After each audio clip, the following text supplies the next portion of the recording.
Hello, and welcome to today's episode of Digital Trip. I'm Juan Solo. I'm Marc Ashforde. And we finally have come to the end of this very long road to E3. It wasn't that long, really. It was kind of long.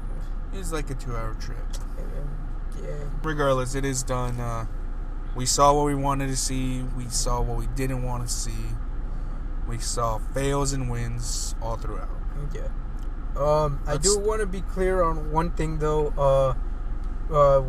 This is being recorded after Square Enix's conference. There's still a PC gaming conference, so just if we don't cover it, now you know why.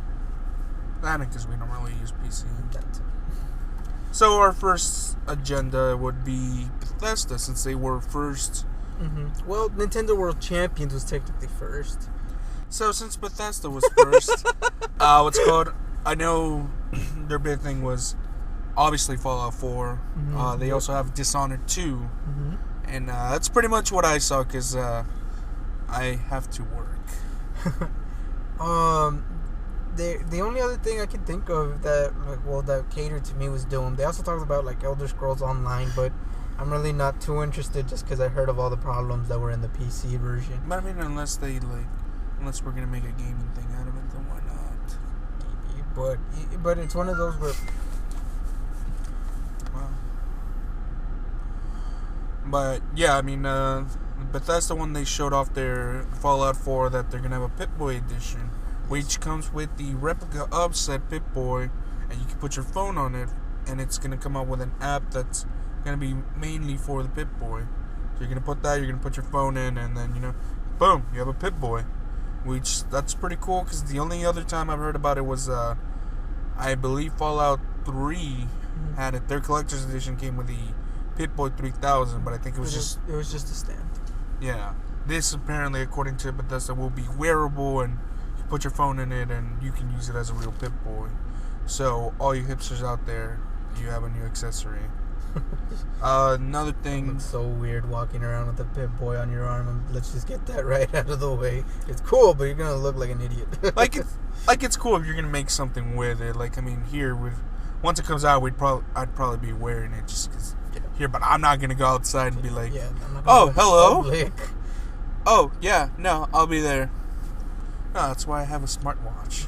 Yeah, you give Apple Watch a run for its money. But I don't know. It looks really nice. What are your thoughts on it? Because I'm over here talking about it. I really liked I think Fallout 4. Thank you very much. Was just overall, it was a good presentation. I mean, this is the way E3 should be done. You want to reveal your game, show off a trailer, have some gameplay, and then announce that it's coming out that year. That's just everything E3 should be. Big game reveals with gameplay and a release date. And then with this one, it was this year. It's November. So, really good. I love Bethesda. I really think they won E3 just with that Fallout 4 announcement alone. Congratulations, Bethesda, for winning our E3 Winner of the Year. It does not mean anything. But hey, you can put it on your wall of shit that we've done right. Yeah. Congratulations.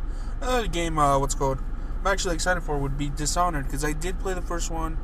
Granted, some of the gaming mechanics are but overall the story was, and the way you did your missions, it had its problems, but overall it was good. The story was good. I liked it. Some of the powers that you have were okay, cool. So seeing the trailer for the second one, where you play as the girl you were protecting, it's oh shit, makes you wonder. And then the powers that you have, it's okay, cool, I can go with this. So let's see what direction that takes. It's new elements of the game, and you're playing as another person. It makes you wonder what happened to Corvo, though. So we'll see how that goes. Yeah, we'll see. What about off of Bethesda's and moving on to EA for 1 second. Any thoughts on anything they showed? I don't know who Pele is.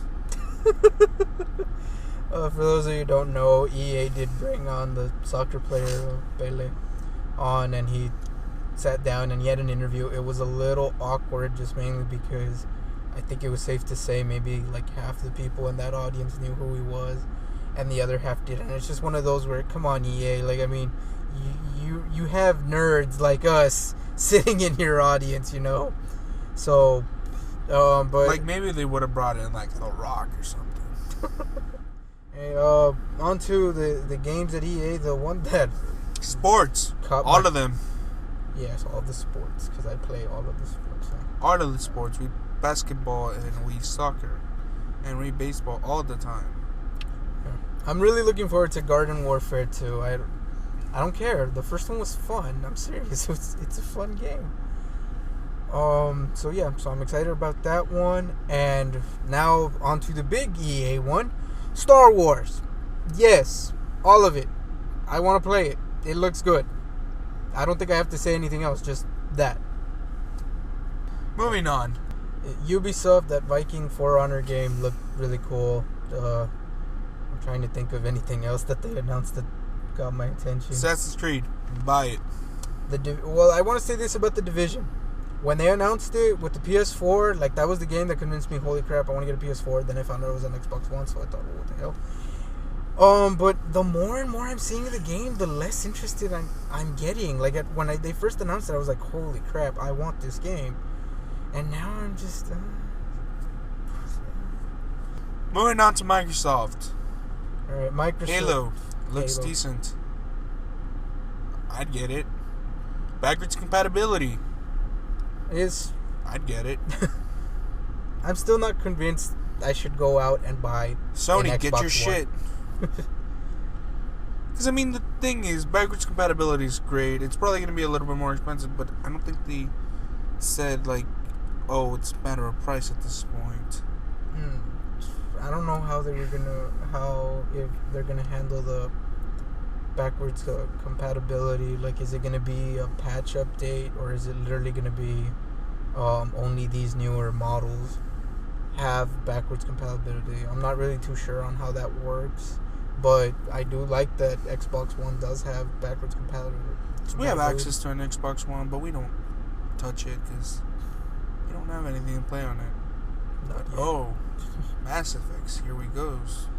Mass Effect, they didn't show Gears of War. What else is a 360 game that we can play? Gears of War, Hollow. Oh, God, Gears of War is getting a definitive edition. Ultimate Edition. Whatever, they're getting an HD remake. What the fuck's the point of a backwards compatible Xbox One then? That's what I said. I tweeted it, actually. Microsoft, I tweeted that. Like, what's the point of the HD if you're just adding backward compatibility? Alright. Anything else on Microsoft that you want to talk about? Fucked up again. I don't think Microsoft fucked up this year. If anything, I'm just surprised they didn't talk about Call of Duty. No, because Sony has it. Yeah, Sony talked about it. Now moving on to Sony. Again, good job. I saw half of your thing because YouTube fucked it up. No, I don't mean the live stream. I mean, I got home and I'm like, maybe I should read up on this. Okay, and it started me off at the end. Uncharted looks fucking nice. Uncharted 4, like, I don't think there's any surprise. It looks great and it plays great. There was a technical error during the presentation, but that's actually a good thing because we know that there was someone there playing it on a controller. Now, it wasn't just pre-rendered or it wasn't, scripted gameplay footage. There was someone there actually playing the game. So, Star Wars Battlefront 2 looks nice.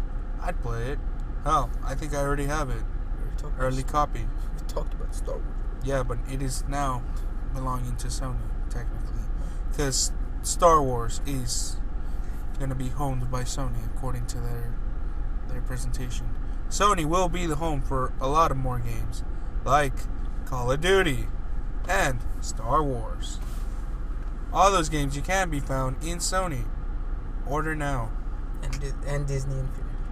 And Disney Infinity Edition 3.0, where you can play as Han Solo on an X-Fighter with a TIE Fighter, while using the Force with your lightsaber sword.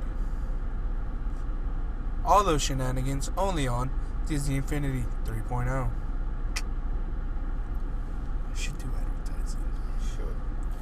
But, joking aside, like, Sony is getting a lot of things. It is I believe in the way they're going, they are going to become like the go-to gaming place, go-to entertainment place. Which is weird because Microsoft like announced that they were going to be the entertainment place. I mean, they're like, oh, live TV and all that stuff. But I mean, Sony's coming up and they're doing a lot of stuff. Like their Spotify service that is now with them. So that's great because you can get a lot of music that way. They're getting that PlayStation View or whatever. The View where you can watch live TV. Yeah. I don't really know how it works. Because the way it sounds, it's like only available in certain places. But maybe it's just they're broadcasting. Like, you know, we could probably have it here, but we get broadcasting channels from like over there. There isn't much details other than you can pay for the channels you want to watch. You don't have to get a bundle pack like you do with. Yeah, they were also going to do that a la carte, and it's like, wow, that's good. Because you go to cable and it's like, okay, cool, I want Comedy Central, but it's like, okay, but you need all these other channels. I think South Park summed up cable companies perfectly with that. They have the nipple flaps, and they're like, oh, we're the only company. But yeah. Speaking of South Park. Oh yeah, new South Park game. Fuck yeah, South Park. The Shattered Butthole. That's the name. But it's spelled Shattered Butthole, like entero. Shattered Butthole. Yeah, I get the joke. Shattered Butthole. Last Guardian. The Last Guardian. That it's confirmed. Well, Last Guardian was confirmed. PlayStation never. They always kept saying, we're working on it. We're just the ones that chose not to believe them. But now it's coming. You know, they showed a gameplay and a release date of, I think they said next year. Yeah. So yeah, here's hoping The Last Guardian comes out. They're also doing a Kickstarter for Shenmue 3. We'll see how well that goes. Well, actually, no, we don't. It got funded in like hours. It broke the record. It got its $2 million funding really, really fast, which I'm not surprised. We should start a Kickstarter.